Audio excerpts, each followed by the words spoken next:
When I grew up, my parents would cry when there was something happened to someone in Australia and Israel. I mean, there was always a feeling of connection. And as I grew older, we disconnected. We kind of put a lot of barriers between different communities, and unfortunately, the politics between one community and another. And suddenly, when you have a need of a kidney, need to save a life, all of those barriers, or I would say most of those barriers, disappear. Welcome back to another episode of Inspiration for the Nation, and I got to sit down with Mendy Reiner. Now, I've always gotten feedback about which people I should have. This has definitely been the most requested organization, Renewal, that has ever been requested, and I'll explain why, okay? And it was by the donors of kidneys that have been suggesting how incredible Renewal is. America is made up of 2% of Jewish people. From that percentage, there's 0.2% of Orthodox Jews. From the Orthodox Jewish community, 18% make up all of the altruistic kidney donations in the USA. That means 18% of kidney donations from people that they do not know who's going to receive their kidney to save their life. 18% is made up of from Orthodox Jews. And it's wild. It is the ultimate idea of literally cutting someone's body open to go ahead and save someone's life. They invited me over to their office to see, for the first time, the donor who gave their kidney to the recipient. They don't even meet until after the entire process. Not everyone meet. You'll hear a lot more about it and how they are saving hundreds of thousands of lives.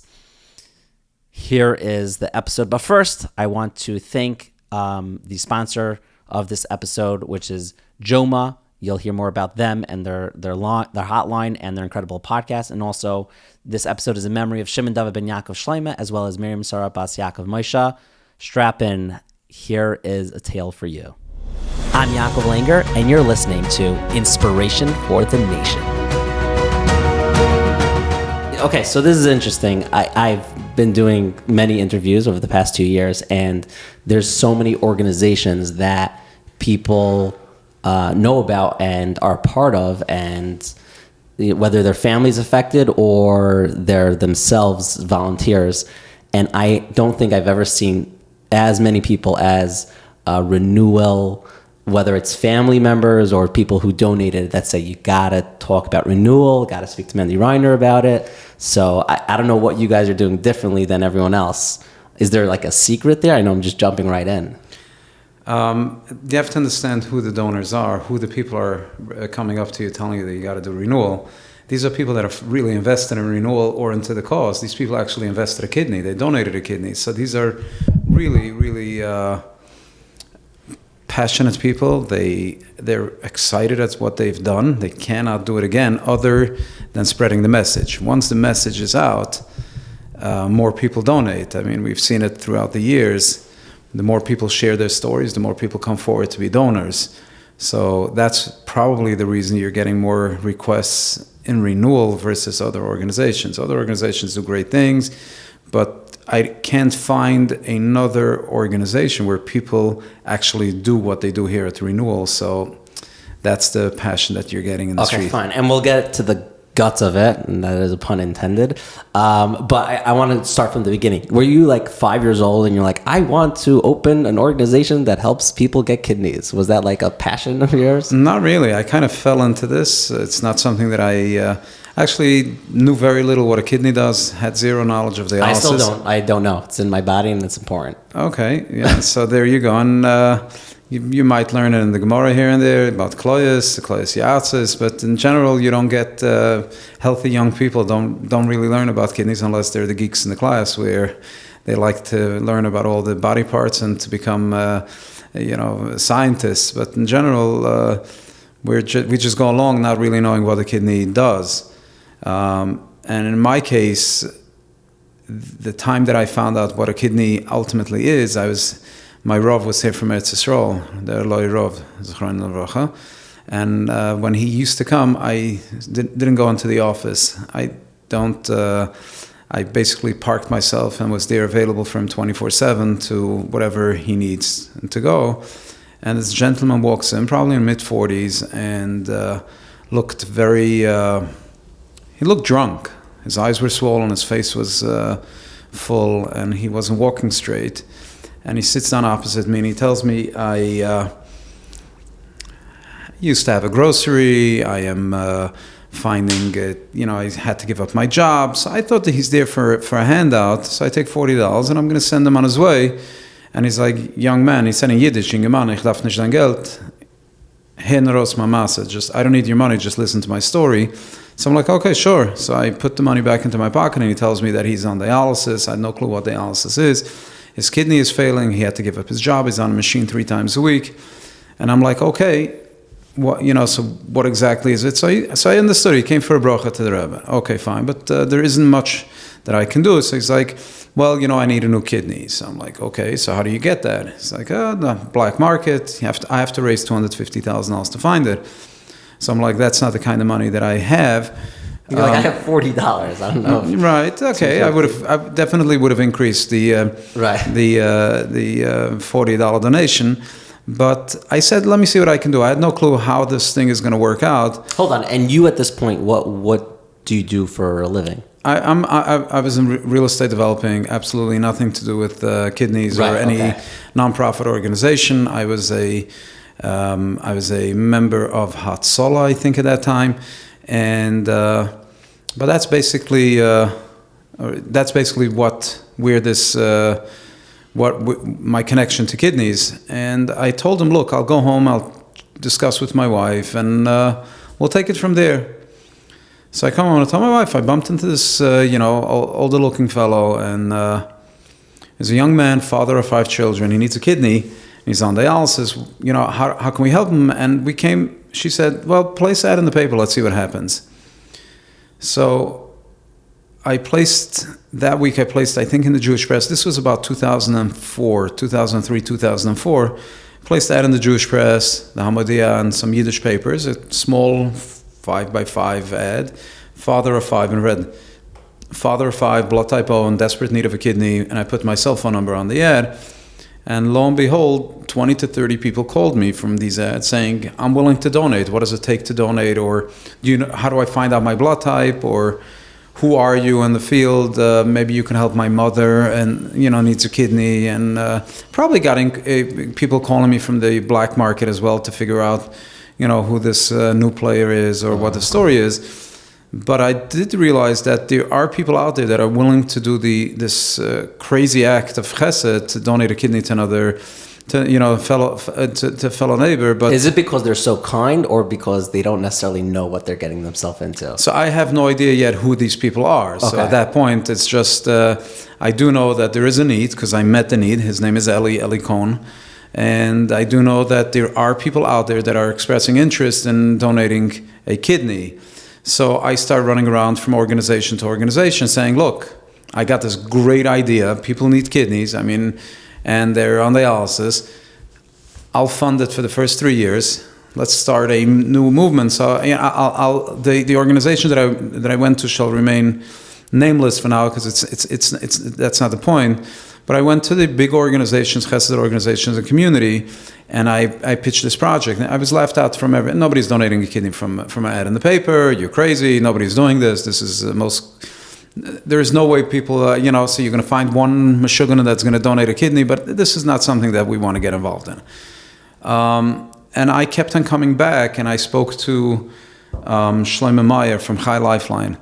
Shlomo was in Chesed when I was growing up. At that time, there weren't that many organizations.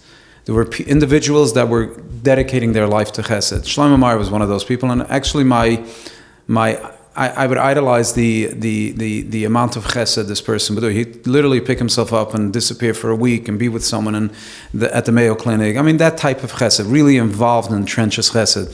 So I called Shlomo and I said to Shlomo, what am I doing here? I have this great idea. I went to organizations. I went to all organizations, and people are just not biting. But I really feel that this is something that can happen. And Shlomo says to me, well, I'll tell you what, call Sandy Ornstein. Sandy is he's related as a nephew or a first cousin to Lchaim.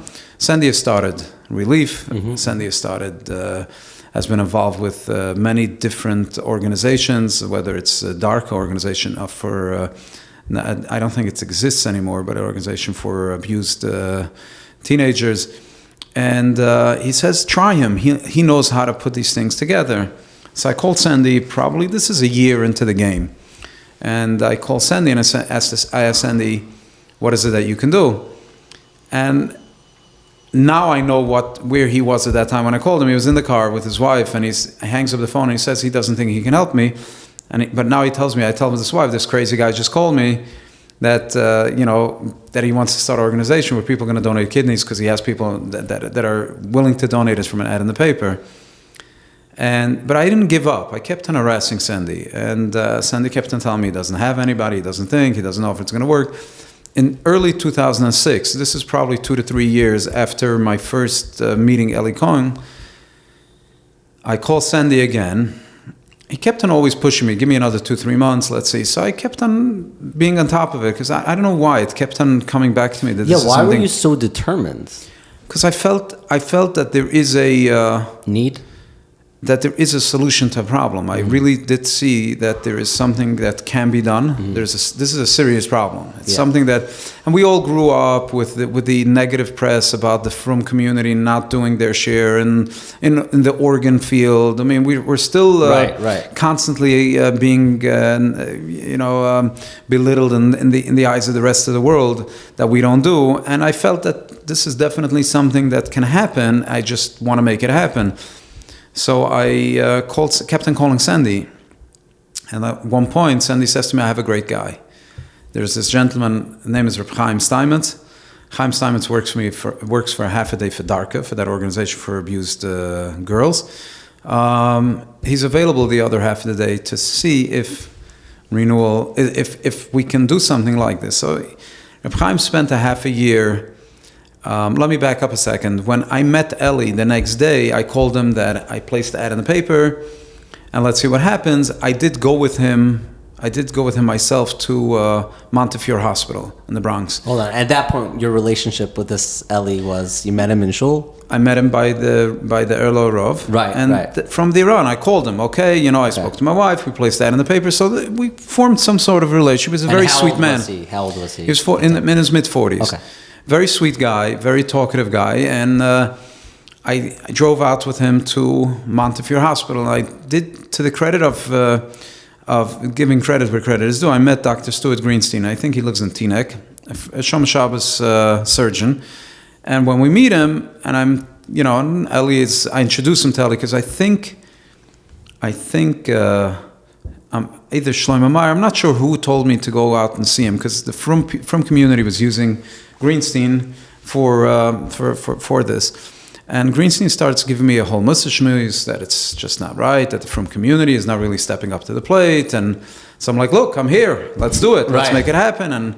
And to his credit, he has given me a commitment then that if we do move forward with this concept, with this idea, he will make sure that the hospital is in on this on this gig. Wow! Because back to Renewal and back to 2006, when Reb Chaim Steinmetz was starting to work, I basically delivered the hospital to Rabbi Steinmetz to start working out the process. Hospitals are not familiar with our way of life, especially different departments in the hospital and transplant. They're not familiar with our needs. They're not familiar with the way our community just works with medicine. And so Reb Chaim basically got a 10-step ahead jump with Montefiore. And Montefiore and Reb Chaim paved the way for the concept, the idea of Renewal to take off. Reb Chaim set up Montefiore Hospital, and the first transplant was in December of 2006. So when we set up Renewal, I told Sandy Ornstein that if we do one transplant, the investment is worth it. If we do two transplants, it's a home run out of the park. And the truth is, in 2006, we did the first transplant. Investment paid off, correct? Hold on. We'll get to what you're about to say, but how did that feel for you? What, the first transplant? Yeah.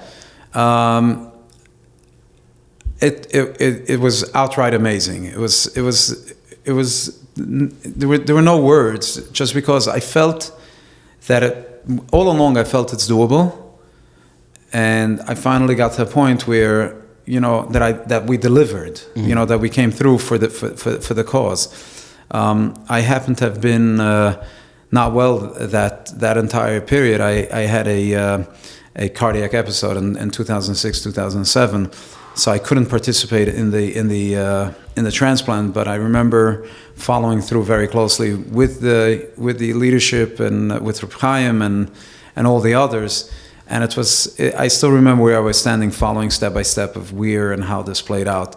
And our first kidney donor is Lchaim Altenberger. He lives in, I think he's a life insurance agent. And just so we know, as we move along between the first transplant and the transplants we're doing today, I don't know the names of all the donors and recipients at this point. It's not possible. But in the beginning, the first couple of years when we were doing 2, 5, 10, 20 transplants a year, I knew all of them, and they all, I got to know them, and they inspired me. Today, it's like here and there, I'll bump into a case, or I'll follow a case for whatever reason because it's a complicated case. Mm-hmm. But in general, I don't know the recipients. But Lchaim Alter was our first kidney donor. I've known Lchaim Alter from before that. I'm not sure if I've known him before that, but we became very close friends just because of this chesed that he's done. He donated a kidney to a young woman that came in from Eretz Yisrael. And to his credit, Lchaim Alter, 2 days before surgery, the hospital called him and told him they can't do this surgery laparoscopically. They're going to have to do open surgery. Now, the difference between open surgery and laparoscopic surgery is heaven and earth. It's the recovery of laparoscopic surgery is 2 to 3 days, and open surgery is 2 to 3 weeks. Oh, the pain is it's tenfold in terms of pain. I get and recovery. woozy with these type of things. That's why I'm squirming. But yeah, go on. But it's mind-blowing that Lchaim Alter is like, okay, I'll go ahead with it. They had to cut a rib off in order to get to the kidney. It was a real... And he said, I'll do it. And he said, I'll do it. So in a way, when the first transplant goes with such complications, and it still happens, you do realize that you have a product that you can deliver to the rest of the world that can work. So that was the first step into this entire thing of renewal. The following year, I can say we probably did 10 or under 10 transplants. And thereon, at this point, right before COVID, we were doing, I think, 125 transplants a year. Wow. As you see, we moved into our office space now. Beautiful where office, we came with, we probably tripled the size of our office, and we're tripling the size of the staff, and hopefully we'll be able to wipe our list of close to 400 people waiting for a kidney with the amount of transplants happening. Because the process is a very labor-intense process. It's every donor, every recipient gets a human being. It's not a computerized. You can't automate the process. Right. You need someone to follow the donor through the entire process and the recipient. So basically, each employee can carry 1 or 2 transplants a month. Is it? I mean, you were involved with it at first, but like, is it taxing on the people dealing with it? Because they're dealing with people at the most vulnerable stages of their life. Of if this works, great, hopefully, and if not, they may not make it. It's like so. When we hired Menachem Friedman is our program director, and actually now moved into a Renewal National. We'll get to Renewal National. I did my research. I was going to bring up the National. You can put that away for a little later. And Menachem joined the team for a couple of years ago. I would say probably 7-8 years ago. And Menachem's first couple of transplants fell through at the last minute, and it was very disheartening. At a certain point, he's like, it's just not working. I said, hang around. Once the first transplant happens, you'll be happy to be part of this. And he did. Is it hard? Of course it's hard, but it's also very rewarding. You have a product that you can ultimately deliver life. This is one of the very few instances where you're actually giving life. You're not doing a service. You're not obviously we do all the other services around giving life, whether it's food and all that other add-ons. But the main thing is you're delivering life to someone. So it's a very it's a very rewarding process. Do we have places where unfortunately people, the results don't come in as the way we want it? Of course, but that's not the typical day here at Renewal. A typical day of Renewal is just like today. We're having a transplant, so these are very, very rewarding days working at Renewal, where people are really delivering life to people. I want to talk about the two characters in a transplant. I want to talk about the person getting and the person giving. So let's first delve into the person getting. I really don't know much about any of this, so you'll enlighten me. But first of all, what's the typical age? Is there a typical age of someone who needs a kidney? The average age. Yeah. So the typical age of a recipient is, we see there are different types of kidney failures. So kidney failures happen from PKD. And what's that? It's polycystic kidney disease. This is something that's handed down, unfortunately, by one's parents. Mm-hmm. And there isn't much that you can do about it. It's just eventually going to hit. And typically, the disease comes out at the age of 35 to 45. And then it progresses to a point where someone needs a transplant. So that's a big portion of the disease, the kidney need. But then you have people that are diabetics or high blood pressure. So that's the majority of the people. So you're looking at the age of 45 to 50 to go and up. But then you do have enough young people, and those are probably, I would say, 20% of the kidney need population is under the age of 40 that need kidneys. But our oldest recipient was 86 years old. So there is a benefit of renewal as well, because in the big world, probably above 70, they don't find it important to give someone a kidney. And the 86-year-old that got a kidney, although yes, he's 86, but he was a very active member. He was going to work every day, and he was healthy otherwise. And he was in need of a kidney, and he's actually been here 5 years later for a wedding. He was from Etzrol, and he came here for a wedding for a great grandson, a great grandchild. Wow! So it's kind of important also to understand that as much as we do things that in the general world is not something that's being done. I love that idea, because like in Yiddishkeit and Judaism, like to have one extra day it's the world. So yeah, if someone's 86 years old, obviously they're going to have not obviously, but chances are they're going to have less days than a 24-year-old. But at the same time, a day is a day, you know. Correct. So we basically rely, if the hospital says the person is healthy enough to get a kidney, we don't get involved in making decisions in terms of who is entitled to get a kidney. If you're healthy enough to get a kidney, you're healthy enough to get through the transplant process, we're there to help you. And that's the oldest end of the kidney recipient end. In the donors end, you probably get more men than women in the younger age donating, because the women have different obstacles, such as pregnancies, and it's sometimes they start the process and end up being delayed, and at that point, I'm assuming because if someone's pregnant, they can't be donating. Correct. Right, correct. Okay. So these are things that you can't always figure out, mm-hmm. Or life changes. So that when they donate, when they're showing interest in donating a kidney, it's at one point, but by the time we reach out to them, that we have a recipient for them, they're in a different stage in their life, whether with the pregnancy or with other matters. Men are more typically available than women, mm-hmm. to donate a kidney. So I would say the average age of men is 38 years old, and the average age of women donating kidney is 45. Wow! And the givers, what? I mean, you obviously have not met all of them. Is there a certain personality trait?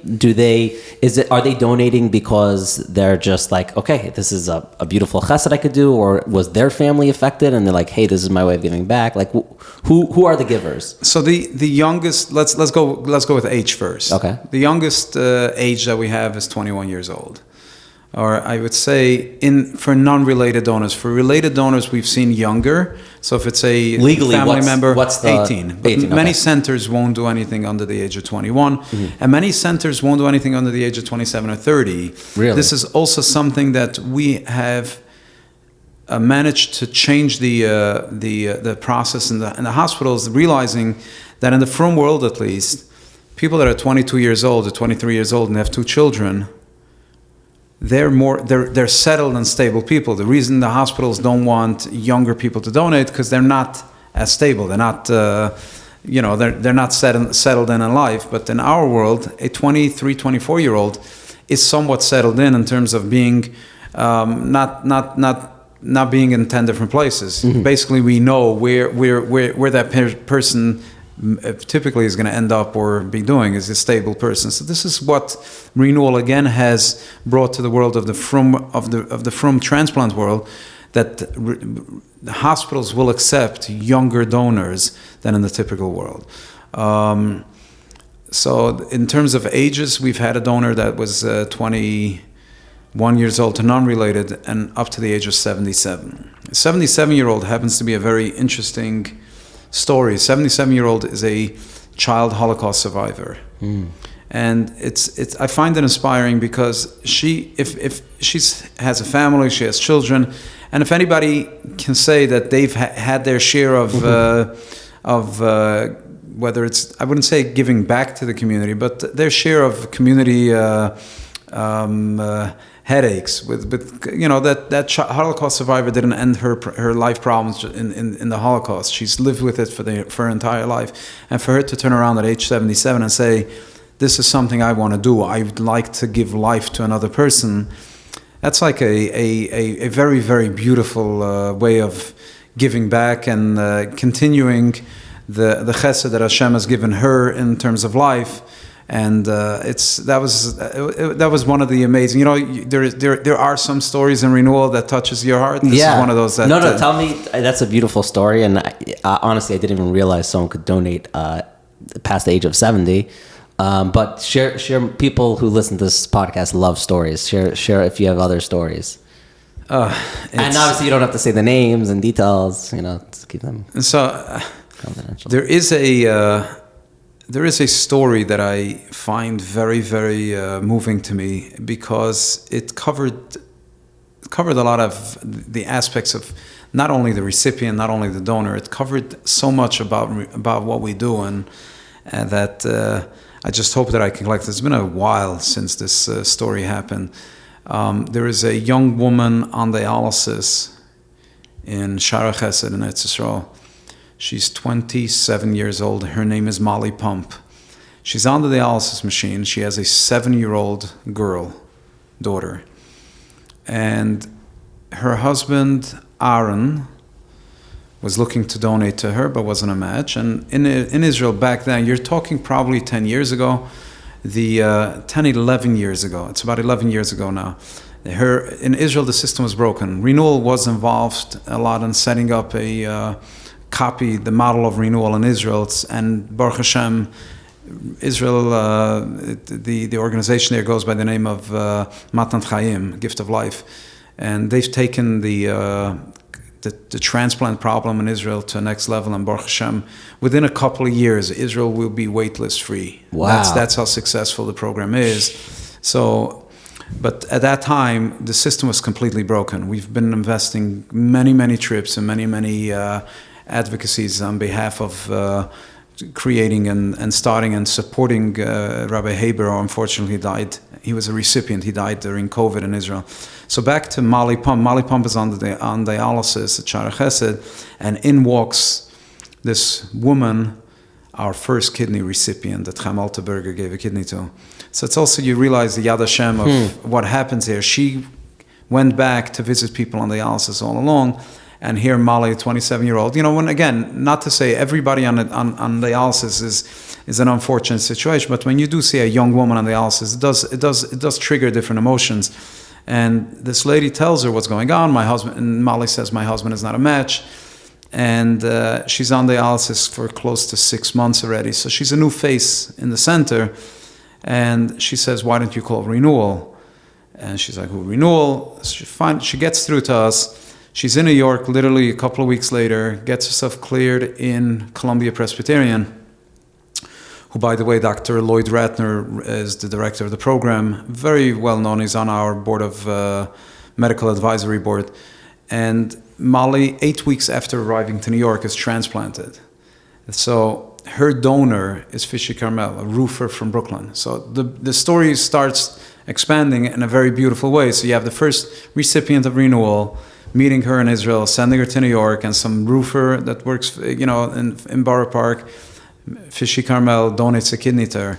Now, Fishy does not want to meet her, and I'm not sure. I'm not sure if the story. I'm going to put that story out exactly as it happens. I might be jumping back and forth, so bear with me. Sure. So Fishy doesn't want to meet with her. He's like, I don't want to meet my recipient. I'm completely L'Shem Shemayim, and I'm not interested in any thank yous. He's entitled, and we. This is one of the things that we do very well, is respecting the donor's request. So the last day on dialysis, Molly's on dialysis here in Brooklyn. I go visit her. And she's sitting there on the machine writing a letter to a donor. And she addresses it Laha Malach Shali. And she's writing this long letter on this last day. And she seals it and hands it to me and says to me, do me a favor, give it to my donor. And the next morning, I come to the hospital with Shifi. Now, Molly stayed with us. So that's why it's a little bit more personal, because she stayed in my house. Molly had a 7-year-old girl in school that needed to be placed. I'm on the board of Beis Yaakov Borough Park, one of I would say the largest girls' school in America. And we put her name was I don't know. We called her Pampala. She's a Yishalmi name, Yishalmi family. So I just called her Pampala. Okay. Her name is I don't even remember. Okay, Pampala. That's fine. Pampala. That was her name. We still call her Pampala till today. So Pampala is in Beis Yaakov with my girls. I have 5 girls at that time in Beis Yaakov, or 4 girls at that time, and she's part of the family. And Molly is part of our family as well. Whether it's dialysis, whether it's doctor's visits, and all that. And the next morning at 5 o'clock in the morning, I think I drove Pampala and Pampala's mother to the hospital, and Molly. And Fishy came with one of our, I think with Menachem Friedman at that time. So we or Steinmetz, Menachem, I don't even remember the timeline, the people that were involved. And I hand Fishy the letter, and he reads it. And as he's reading it, he starts crying. You literally see tears dripping off his face. And he says, I can't. So he handed me the letter to read the letter. And, obviously the letter is to my angel. I have no idea who you are, and I just have no way of thanking you, and I have no way of this and that and that. And she finishes off the letter, which touched me very much. And hopefully with your gift, I'll be able to give my daughter a gift that she keeps on asking me every single time I light candles Friday, that she wants a brother or a sister.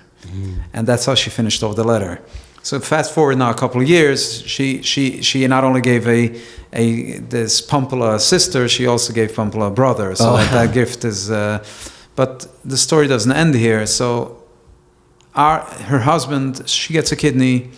This is right before Purim.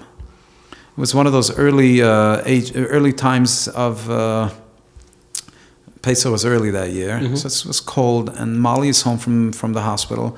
And she starts climbing on my kitchen cabinets and cleaning and helping out. And I'm like, and literally, I walked in from after a day being out, and it would hurt me watching this young woman climbing around and helping clean the place. I'm like, we have cleaning help for this. Don't do it. She says, you don't understand. Ich lebe. You don't understand. I'm alive. I'm alive. All I saw till today was horror, and I'm just so happy to be alive and being able to do this. So one of the mornings after the transplant, I'm chasing my kids out the door because we're getting to the bus. I'm sure anyone out there with little kids knows what I'm talking about.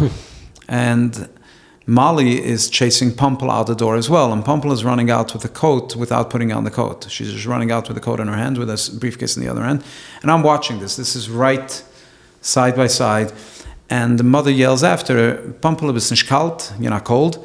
And Pampala turns around to her mother, smoothly tells her mother, as long as you're healthy, I'm warm. And just like that, she ran out to the bus. And I came back after that, and I realized the amount of differences this story makes is not only in the recipient, it's in a 7-year-old child who literally understood that her mother wasn't well, her mother wasn't functioning.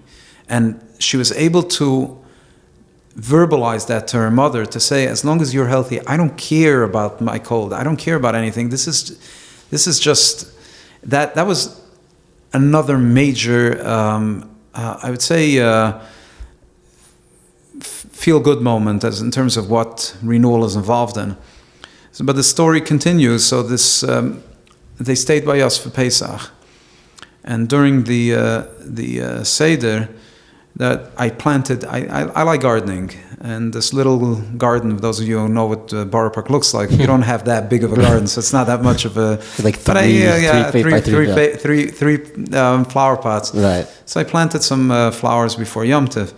And during the Seder, Molly was explaining to us what dialysis is. I think my father-in-law was even there at the Seder at that time. And she says, is it possible she turns to my wife, is it possible for you to walk up the steps and not to see the flowers that Mendy just planted? It's not possible. You walk in, you see the flowers, you see something new. She says, when you're on dialysis, you see nothing. All you see is the machine. You're going to the machine or you're coming from the machine. You have a half a day break in the middle where you're somewhat normal, and then a day later you're already bloated with water. And after dialysis, you're knocked out because of coming from the machine. So that's also important to know. People don't realize when someone is on dialysis and they come to shul, these people are not living. It's a slow death. It's a very, very painful ordeal. They don't have the strength, they don't have the koyach, they don't have the mind to think. A dialysis machine only does 16% of what a kidney does. Oh, wow.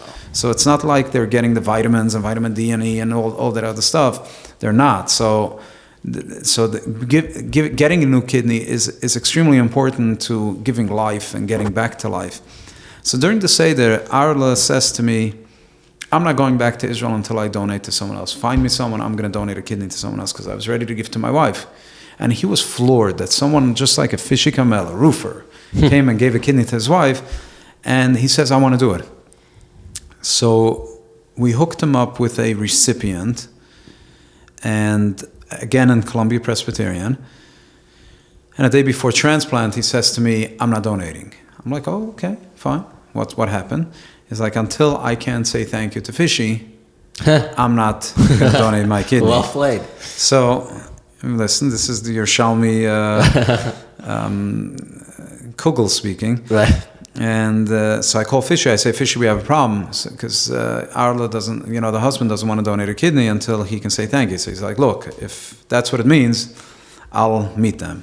So obviously the meeting was some beautiful, beautiful, beautiful meeting. I mean, this is a young 7-year-old, a young 27-year-old, a 28-year-old husband. This is very. It was a very, very, very touching moment, and he ends up donating to someone from Borough Park. So that's the beauty of the Pampula story, where I just find.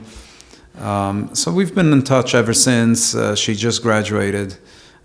She's going on to be an English teacher because she picked up Pampula. Wow. Right?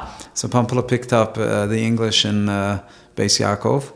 And, going back, I remember her teacher, the amount of love the teacher gave her was phenomenal. It's just that this is who she is, and she keeps on saying. She did a small video recording for us, one of the events that Rabbi Leibowitz spoke at in the Five Towns, and she says, my dream is to be an English teacher, just like they taught me in Kita Aleph in Beis Yaakov. So that was the Pampula story. So and it just gives you more of a picture of what Pampulachs and Fishy are obviously pretty close these days as well. So that's the beauty of Renewal in a nutshell.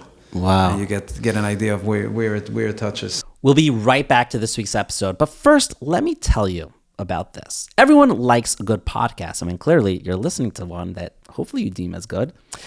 They're looking for one common factor. They want to learn something new that will help them live a better life. Sometimes they're looking for something small, like an entertaining, funny show, and sometimes they're looking to drastically improve their life. And this they is actually you. The Joma podcast is that, a way to learn about the crucial topics and ideas in the world of health to help you navigate a better and healthier way to live. The Jewish Orthodox Women's Medical Association shares preventive health information geared to members of the Orthodox Jewish community. Their wonderful and engaging host, board-certified pediatrician Dr. Alyssa Minkin, each episode delves into various topics and challenges that so many people have or could have. And there's more. Listening is one thing. You can also call Joma hotline 924-4 gesund. It will be on the bottom in the show notes if you don't have access to the internet. There's no reason in 2022 that you need to... this came out in 2022. There's no reason that in 2023 or 2024 or 2025, whenever you listen to this, that you need to be in the dark. And some of the most talented doctors and healthcare professionals in our community are here to help. So go listen to the Joma podcast wherever you listen to your podcast. Call their hotline 24/6 at 924-GESUND. I am a podcast maniac. I listen and watch so many podcasts because I'm always saying, what could I be doing better? We have, thank God, as of right now, 5 shows on the Living Lchaim network, adding 2 more soon. And I'm always looking for a great host, great conversation, because I'm saying, hey, what could I do better for me? And I look at the Joma podcast and say what they're providing, what they're doing, and how they're doing it is such a breath of fresh air. They actually came out with a list of their top 10 podcasts. A lot of it was on sexual education for children. There was actually a few of their episodes, different angles, very helpful. They had an episode about, it's called, I'll read some of the titles, Gifted Children, The Blessing and the Challenge, Zaka, Hear Our Cry, Healing Trauma Through EMDR and IFS, and Psychiatry Consult when medication is necessary. They have informative, educational, and honestly entertaining podcasts. Go check them out. The link will be in the show notes. Now back to this week's episode. Are there like secret donors? I'm thinking like Fishy. Obviously, I don't know who he is, but like, are there secret donors that like are well known in the frum world that you don't have to tell me their names, but that I would never know? But they're like, I'm going to do this, but you better not. Obviously, you can't tell anyone. There are many secret donors. Now, some of them are so secret that literally after transplant, they disappear from us as well. They really? Totally disconnect from us. They have absolute, because we typically stay connected, and it's important for renewal to have their donors connected. So it's, yes, people simply disappear and fall off the face of the earth. They donate, and it's like, really, this is all you're squeezing out of giving a kidney? It's just like for the couple of days and that's it. But yes, some people just simply donate and walk away and disappear. Yes. Wow. How many people, and what's the rough estimate of the recipients meeting their donors? I would say probably 80% of them do end up meeting, but at a later... Can I go to one? I mean, if they're open, I would love to be by one of those meetings.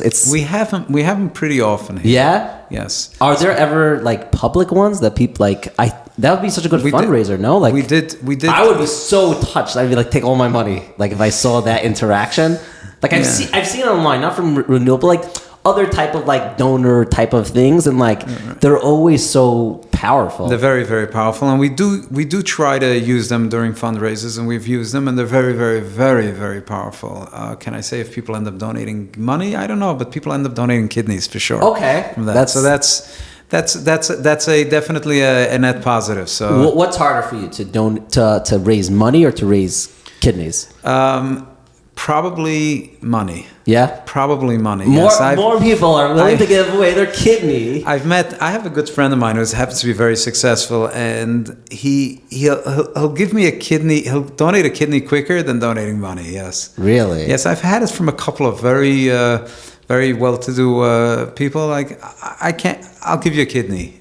Wow. But they haven't yet given a kidney. But one very close friend, he was disqualified. So it's not right. That in general, people do have a hard time parting with their money. Not to say, obviously, we're Baruch Hashem, we have a qualified fundraising team that does a great job. I would say, in defense of people donating, like you guys are still, to me, a very new organization. I mean, you've been around, but like you haven't been around like, whatever I was talking about, Kol Chabad. They've been around for like 200 years already. So like there's that people know what it is. So renewal is still like this new-ish idea. So It's true. So we have a kind of a PR. I wouldn't say nightmare, but we do have a PR barrier because we can't really go out there and publicize our story, because what happens is we're overwhelmed then with recipients. So it has to be like kind of a generic growth, word of mouth, and, right? So I as don't people know. hear This from us, interview might get out there though. Okay, listen. Gotta do it. I hope no, but you're seldomly, or if ever, going to see our story on national. Even though these are national stories, these are definitely some of our stories are definitely national stories. We've been in the news, but if you followed the news story with the police officer that was the first responder in the terror attack in Jersey City. Yeah. Yeah, so that the first responder was a police officer that was in need of a kidney. Not a Jew, right? Right, correct. And he got a kidney from a renewal donor that specifically wanted to help, a first responder. Wow. So that got some, but we were very careful not to allow the renewal name to get out there, just because we've had one interview with the Forward. I don't know if you. Yeah, the Forward named me as their top 5 most influential Jews of. Really? I was together with Bernie Sanders, so I'm not sure exactly if that's my company that I'd like to keep. Okay. But I remember the following 2-3 weeks, we got probably another 60 new recipients. Wow. So it kind of overwhelmed us. At this point, I do feel that with our growth that we can handle that type of an influx of new recipients, but definitely not on a national level. If someone gave you $50 million, would that all of a sudden open you up to being able to expand so much faster? Or not necessarily? I mean, obviously everyone would give $50 million if you could, but not necessarily, because you have this interesting game of you need to then also get more donors, because... So I would say that at this point, we probably have about 2,000 donors in our database. Really? So meaning willing to give? Willing. I would say, look, I would say probably out of the 2,000, you probably get between 500 to 1,000 people that would end up donating through that process. So it's not that we can't make it happen. We can definitely make a big difference. It just might take time for us to increase staff and to be able to manage that. Right. But yes, it's the amount of transplants depends on the amount of money we do raise a year. No question about it. It's a beautiful concept. It's also so sad that it comes down to a financial barrier that's really stopping from more people getting saved. Right. So I always go back to Renewal Weissmandl from Nitra. So he was very involved in trying to save the Hungarian Jewry during the Holocaust. And they were trying to make a deal with the Americans to send money to buy a head for $2,000. That was the cry then. $2,000 back then is $2,000 back then is a lot more Yeah. than the amount of what a transplant costs. With inflation at this point, Right. a transplant probably costs between $22,000 and $25,000 on our end. So I always look back at that and I say it ultimately does boil down to saving a life and what a life is worth in terms of fundraising. But Baruch Hashem, we do have a very, very strong fundraising team. One of them is a kidney donor, so that makes it so much easier. And I always tell kidney donors, speak about your story, share your story, go out there and share your story, because some of them are like, look, I really can't speak. I've never spoken publicly. I say, if you're a kidney donor, no matter what you say, people are going to love to hear your story. They're listening to you because I've gotten literally hundreds of messages on Instagram. People are like, you got to do renewal. You got to do renewal. You got to interview renewal. So you mentioned before about, going national. Could you tell us about that process and what's the goal? Yes. So as you know, as I told you in the beginning, that I'm very grateful to Montefiore Hospital, because Montefiore was the first one that opened the door for us. Montefiore kind of paved the way that we were able to take the model and take it to other transplant center, whether it's Columbia Presbyterian, Sinai, NYU, Robert Wood Johnson, and many others. But these are all local hospitals. These are hospitals that we were able to work with and to cultivate.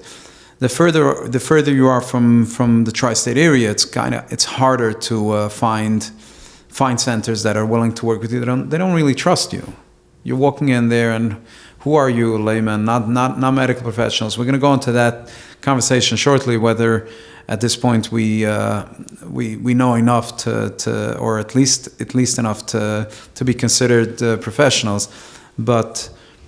So it takes time, and it's very hard to get into centers. And even, let's say, if you go out to California, where there's a large Jewish population, the hospitals weren't willing to work with us. So basically what happened, you needed the recipients to come to New York to be transplanted, which many of them did.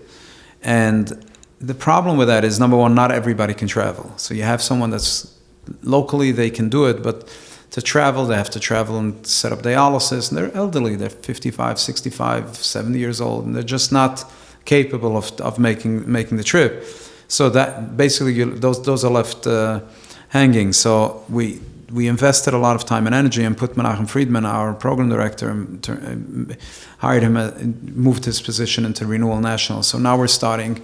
We've done a couple of transplants in Cedar Sinai in California. So we're doing different transplants in different states, because we're investing and focusing time in keeping our recipients in their homes rather than bringing them to New York. They would have to hang out in New York for probably 6 to 8 weeks post-transplant, travel to a hospital 3 times a week after transplant for the first 4 to 6 weeks. So that's very, very, very tough for recipients. So the closer you keep them to home, they have family support, they have people that can drive them, they know their way around in town. Here, they're people from California, as much as they speak the language, they're just not at home. They don't know the ins and outs here. So that's the new project of Renewal National. We've been, Baruch Hashem, successful. We're working on very, very interesting projects, to very advanced projects. One of them is to make the world smaller, to do swapping with Israel. What does that mean? Basically, instead of flying a kidney donor to Israel to donate a kidney in Israel, or flying a kidney donor from Israel to New York, we're just going to fly the kidneys. That's so you do a nephrectomy here, put it on a pump, and 20 hours later it can be in a recipient in Israel. Is that done? Is like that you have two massive organizations like working together like that? And so we're working on it. This is something that we've done the first international swap in the United States with Canada. Really? Right, but that's not with flying the kidney. This is where we swap the donors back and forth. Mm-hmm. But this is the new world. Here we swap kidneys many, many times locally.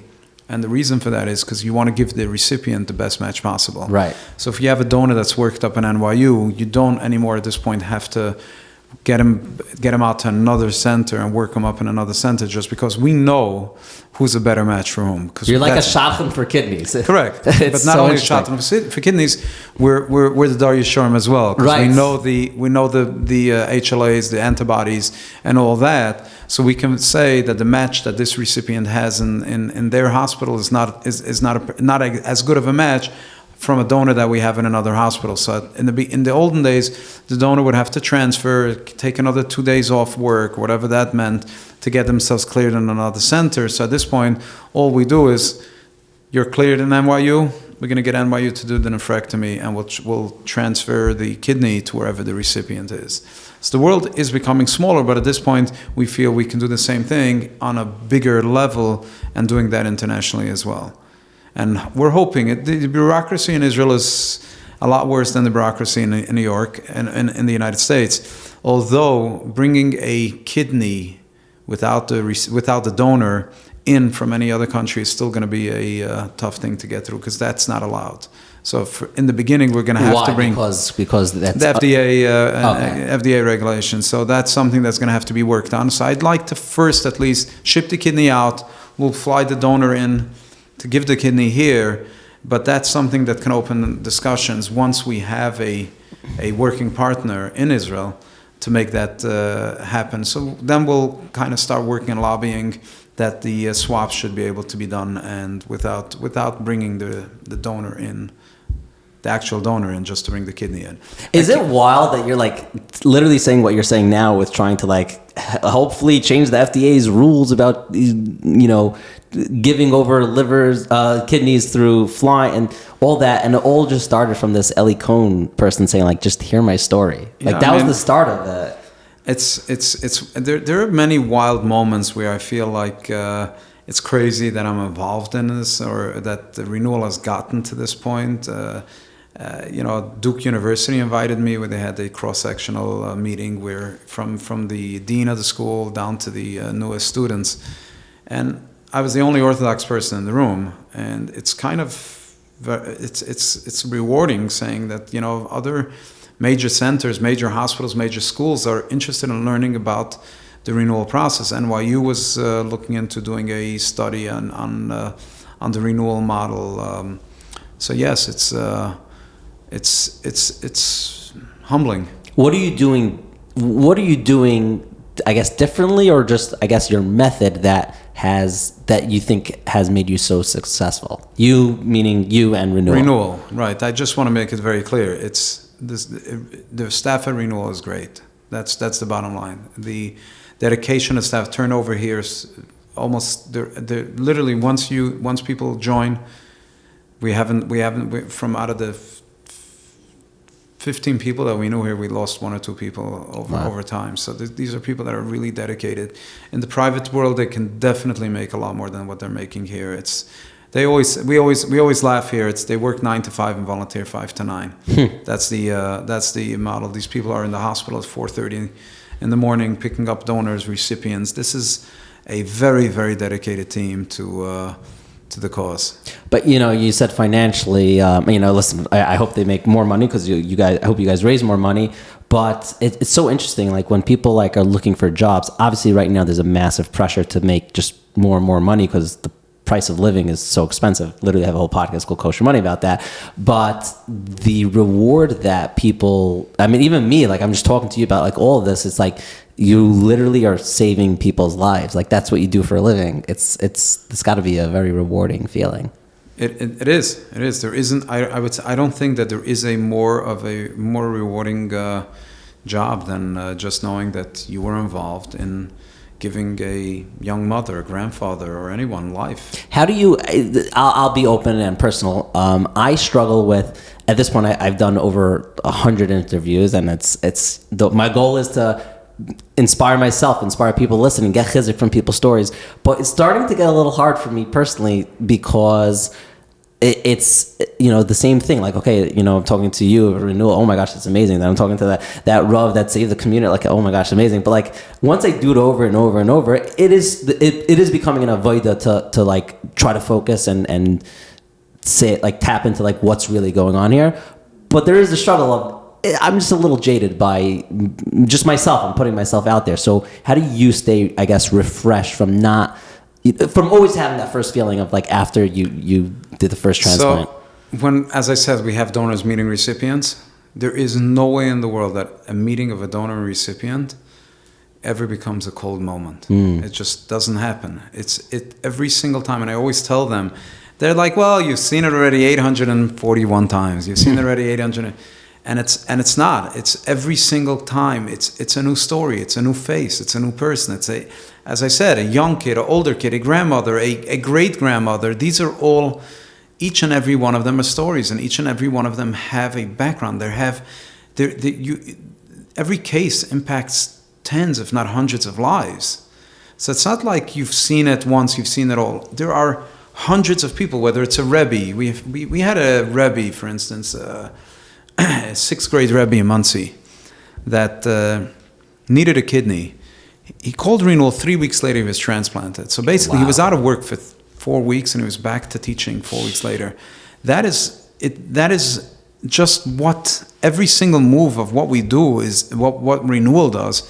It's very, very inspiring. Every one of them is a unique challenge. Every single case is a unique challenge. Whether you have a young mother now that we did a drive for, we had a donor in the network, but we were trying to find something better for her because she's a 40-year-old mother, and you want to give her the best match so she doesn't need another kidney until she's 60 or 65 or to that effect, and then hopefully get one, and that she can live a long life without being on dialysis. So every case is a real challenge. It's a custom-made case. Every one of them is a custom-made marketing, figuring out where they're going to be able to find the kidney for themselves and where the best match is going to come from, and finding a better match.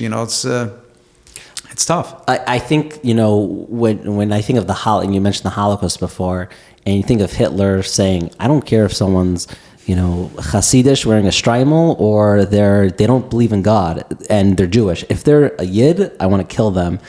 I think the reverse over here, because I could imagine that you'll have someone who, I don't know, maybe even barely keeps Shabbos, donating to someone who is at the opposite extreme. So you know what Shlomo Kalbach said? Shlomo Kalbach said, "If you were Jewish enough for Hitler to kill you, I love you." And it's very true. And it's funny that you're bringing it up, because this is also a part of what I love about Renewal. When I grew up, my parents would cry when there was something happened to someone in Australia and Israel. I mean, there was always a feeling of connection. And as I grew older, we disconnected. We kind of put a lot of barriers between different communities, and unfortunately, the politics between one community and another. And suddenly, when you have a need of a kidney, need to save a life, all of those barriers, or I would say most of those barriers, disappear. And just a quick 2 stories. We had a recipient who was a bocher, a Lubavitcher bocher, and he was very secretive. Nobody should know. He wants to shidduchim. Nobody should know that he got a kidney. But we always feel if the donor wants to meet the recipient, we always try to make it happen for the donor, because ultimately, so this Lubavitcher bocher agreed to meet his donor. His donor comes from Monroe. Now, in Monroe itself, there are different factions and there are more frommer, or whatever you want to call it. And this gentleman came to Borough Park on the bus, and he brought along a sandwich in his pocket, because the food, he wasn't sure if the food that we're going to serve is kosher enough for him. But the beauty was that he donated a kidney to Lubavitcher bocher. These 2 people don't get along in the general world in ideology and Yiddishkeit. They don't believe that Lubavitch or vice versa is the correct mahalach. Everything fine. And he doesn't trust, or he doesn't believe that the food that we're putting out is good enough for him. And he brought along a sandwich in his pocket, and washed and sat down to a table that we sat with, whether it was sushi. I don't even remember what we put out. But the fact that he donated a kidney to someone that he wouldn't eat at the same place, wouldn't go to the same shul, wouldn't send his kids to the same yeshiva, that's the beauty. That's just something that's so beautiful. There was I don't remember, in 2014, I think, there was this horrible story. I happened to have been in Israel at the time, where the 3 boys were kidnapped. And I'm not sure if I'm going to say the story correctly, but I might give away the end story. But it's just the point of what you were saying about different walks of life and stuff. So this gentleman, let's call him Yankel, lives in Lakewood, semi-retired. Gave up, finished, is dedicated to Torah his entire day. And he's on his phone with a friend of his in Beit Shemesh. And the friend of his starts crying in the middle of the phone conversation. He's like, "What's going on?" Or they just found the 3 boys that they were killed. And he's like, "Oh, so you know them? Why are you crying?" And the friend says, "I'm surprised. Doesn't bother you." He's like, "Look, I don't know them. It's not, I'm not connected." And the friend says, "I'm surprised that it just doesn't tickle you, it doesn't make you stop and think." And he's like, "Not really." So the friend was like very upset with him. And when he hung up a day or 2 later, he says he felt the void. He understood that there was something wrong. And he comes into shul, and there's a sign in shul about a need of a kidney. So he calls Renewal and he says, you know what, I'd like to donate a kidney. I want to be better in Havas Yisrael. I want to donate a kidney. So that person that the Lchaim was there, the Lchaim must have been there for quite some time, we had a donor testing for him. So we said, look, we have a donor testing, but if you want, we have another recipient, but he's not let's call it what type of a community are you looking for? Oh, I'm looking to donate to a Haimish person. Mm-hmm. And we're like, look, this is not exactly that community. So he says, so first he kind of turned down and he says, okay. And then he called back saying, you know what, I want to fix my Havas Yisrael. And that is where I'm going to fix it. And he ended up donating. It's also beautiful where these two would have never met. They would have never exchanged much of common interests, whether it's in social life, religious life. But that's where Renewal comes in, and that's where the beauty, where I pick up and I get my chizik. I was sitting once with Fishy Carmel, right after transplant. It was 11 o'clock at night, and I'm sitting in his room, and suddenly his Rav, Rabbi Yoma Eisenberg, comes into the room, and he's like, Mendy, what are you doing here? And Fishy was sleeping, and I'm like, I don't know, I just get my chizik in Yiddishkeit by watching these people. And I said, you know what, it's just beautiful that we still have, he says, look, we have a lot of problems, but Hashem is far from bankrupt. It's still, our life is still beautiful in terms of who we have and who we know. But Renewal has expanded a lot in different communities as well, and then on Jewish world as well.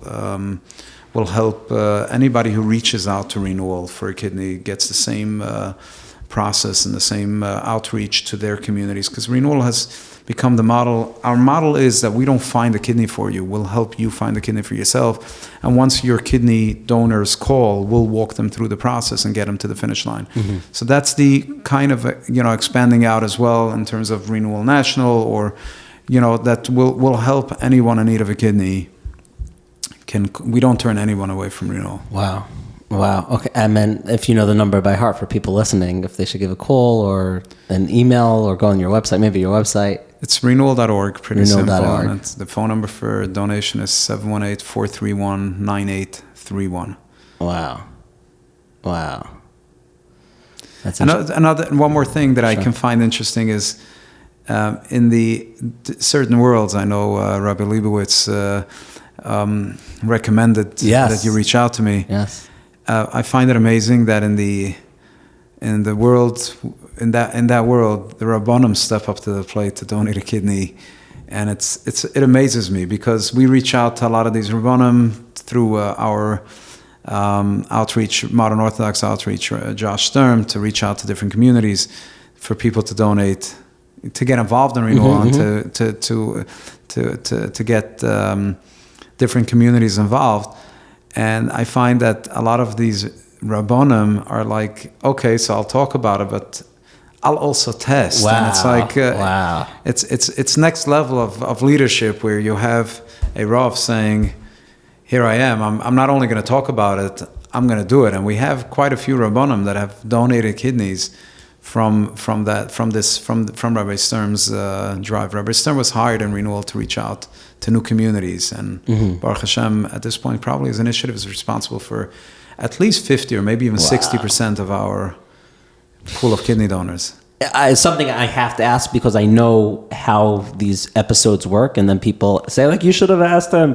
I think I know the answer already, but I'm going to ask it. Have you donated? And if not, what's your... I'm not putting pressure on you, but like you probably feel some form of pressure to be like, come on, this is what you do. No, I have not donated. As I said earlier, in 2006, 2007, I had a cardiac health issue, and that disqualifies me more or less from donating. But the type you would if you could. I wish I could, but it's easy to say it because I can. So am I going to... Do you, I mean, this is a very personal question, so you don't need to answer if you don't want to. Do you look back and be like, I don't know how severe that episode was. It definitely seemed like it wasn't a walk in the park. Do you look back and be like, maybe this is why Hashem helped me stay alive so I could do this? I don't go into that type of thinking. I'm just glad that I'm able to be part of this. It's meeting and seeing people involved in saving lives every single day is just something that no money in the world can buy. Wow, Well, Mendy Reiner, thank you very much. Thank you. Thank you so much for listening to this episode. If you want to help Renewal, you want to be a donor, you want to receive a kidney, you go on renewal.org. Their team is fantastic. I've made a lot of good friends with the people there. They're great, and what they're doing is mind-blowing. I actually asked someone there, because they have so many of these like meet and greets of recipients and donors, and I'm like, does it, like, you do this a few times a week, does it ever get stale? And he's like, not even a little bit. Every person is another universe, and to be involved in this with someone saving someone's life, it's like it's incredible each and every single time. So you could be a part of that. You could donate. You could receive if unfortunately you need. They didn't tell me. They actually said, when I asked them, I said, hey, what do you want me to plug? Like, I could ask people to donate money to you. They're like, no. Honestly, we just want to help people by people donating kidneys and receiving kidneys. So this is me saying it. You could also donate to them money. The more money they have, the more people they could hire, the more they could expand, and the rate that they're growing is incredible. There's definitely been a lot of unrelated just health organizations and just health movements like looking and seeing what Renewal is doing, and is like, okay, we need to learn from them, because the scale of what they're doing and how good and how well it's going is incredible to see. Thank you again to this week's sponsor, Joma. They have an incredible podcast. It's informative. It's also could be life-saving, so go ahead and check them out. You'll see links in the show notes for everything and anything. This season is about giving you people and stories that you want to hear, you need to hear. Some people might be incredibly famous. Some people might be a new person to you that you've never known, but they are making an everlasting impact in this world, and you can too. Keep on being an inspiration. Lchaim. Living Lchaim.